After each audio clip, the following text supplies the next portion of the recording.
Imagine standing in the batter's box. 60 feet, 6 inches away, there's a pitcher. He winds up. The ball leaves his hand, and here's where things get deeply wrong. Because the ball, it doesn't travel in a straight line. It doesn't curve the way a pitch is supposed to curve. It drops, suddenly, violently, right off a cliff. And by the time your brain even registers what just happened, strike three, you're out. Sit down.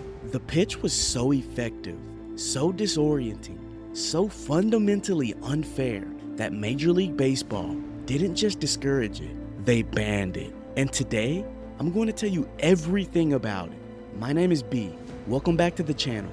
And if you're new here, buckle up, because the story I'm about to tell you goes way deeper than baseball. It goes into physics, into obsession, into one man who spent years perfecting something so dangerous to hitters that the sport itself said no, that cannot exist. Let me take you back. The year is 1970, and for most of my viewers, this time doesn't even exist to you. You probably can't even imagine a life in 1970. I know I sure can. But the year is 1970, and a pitcher named Mike Marshall is doing something that nobody, not coaches, not other pitchers, not sports scientists, can fully explain. He's throwing a screwball. A screwball, for the uninitiated, is essentially a curveball thrown in reverse. Where a curveball breaks away from a right-handed batter, a screwball breaks in. It's unnatural. It's awkward. And for most pitchers, it destroyed their arms within a few years. But Marshall didn't just throw it. He weaponized it. He threw it every single day in back-to-back games in relief over and over and over again, while everyone around him warned him, you're going to destroy your elbow.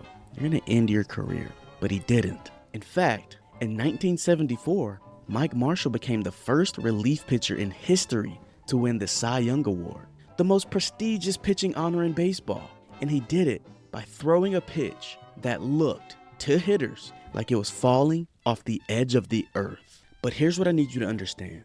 Marshall's screwball was only the beginning, because years later, decades later, a man named Trevor Bauer started pulling off this same thread, and what he found at the other end of it changed the sport forever. Bauer was obsessed, not just with baseball, but with the engineering of baseball. He kept meticulous spreadsheets. He built pitching machines in his backyard. He studied spin rates, seam orientations, grip pressure, aerodynamic drag, with the intensity of someone who was going to write their doctoral thesis on it. And what he discovered was something the baseball world was not ready for. He discovered that if you altered the surface of a baseball even slightly, the pitch didn't just break more. It moved in ways that defined conventional physics. We're talking about the Spider Tack era. And if you know that name, you already know where this is going. Spider Tack is an adhesive, originally designed for the logging industry. Yes, like big pieces of wood being glued together. For workers who needed to grip things with superhuman strength. And someone, no one knows exactly who first brought it to the pitcher's mound, discovered that if you applied even a microscopic amount to your fingertips before gripping a baseball, you could generate spin rates that were physically impossible without it. We're not talking about a slight improvement. We're talking about spin rates of 3,000 to 3,500 rotations per minute in a sport where elite natural spin is around 2,000.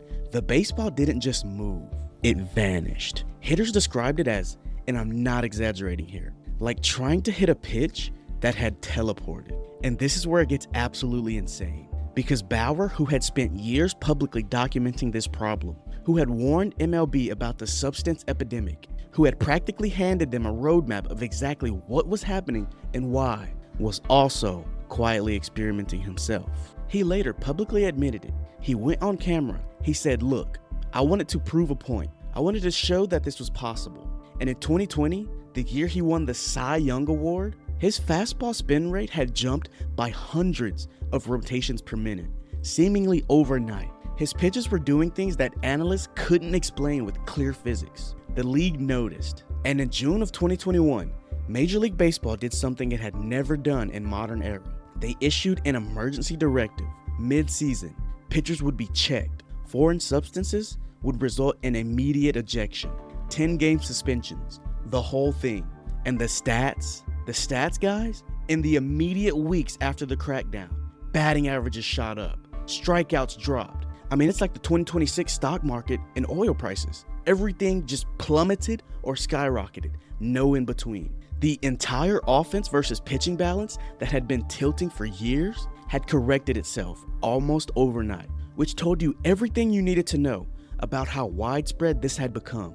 But here's the part I can't stop thinking about. The pitch itself, the physics of it, was never wrong. It was never evil. It was just too much. The pitch was so effective, so perfectly engineered against the human brain's ability to track a moving object that the sport agreed that no human being should have to face it. Now, here's what I find genuinely fascinating about all of this, and I want you to sit with this for a second. Baseball has always had cheating, pine tar on bats, corked bats, sign stealing, spitballs, which, by the way, were also banned in 1920 after a pitcher killed a player. But this was different. This wasn't a bat trick or a stolen sign. This was a pitcher using chemistry to fundamentally alter what a baseball could do in the air, to push the physical limits of the sport past human reflexes. Even trained, elite, professional reflexes couldn't handle it.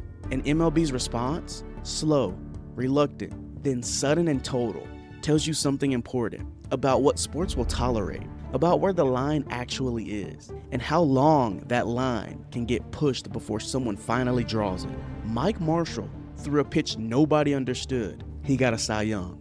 Trevor Bauer threw a pitch everyone understood too well.